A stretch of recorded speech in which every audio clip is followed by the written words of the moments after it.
ডায়াবেটিসে ভুগছেন আর প্রতিনিয়ত টেস্ট করছেন কি সুগার ফাস্টিং, সুগার পিপি, তার সাথে HbA1c। কিন্তু খুব কম মানুষ আছেন যারা টেস্ট করেন সুগারের সাথে অন্যান্য অর্গান যেগুলো রিলেটেড আছে তাদের প্যারামিটার ঠিক আছে কিনা। যেমন যেমন লিভারের প্যারামিটার, হার্টের প্যারামিটার, এগুলো চেক করা ভীষণ প্রয়োজন।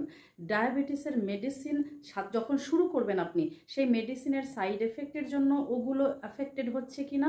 আর যদি এমনি সুগারে ভুগছেন, শুধু মেডিসিন মানে চালু করেননি, তবুও এগুলো ঠিক আছে কি দেখতে হবে যে আপনার সুগারটা কত দূর লিভারকে অ্যাফেক্ট করেছে বা হার্টকে অ্যাফেক্ট করেছে। তাহলে কি করবেন, কি টেস্ট করবেন?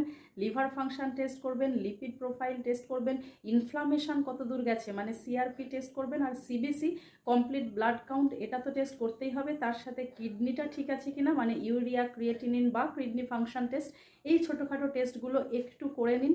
এতে কি হবে, এতে অবশ্যই আপনি বুঝতে পারবেন যে আপনার কত দূর সুগার এগিয়েছে আর কতগুলো অর্গানকে ক্ষতি করতে চলেছে, তার মধ্যে আগে কোনটা ক্ষতি হতে চলেছে।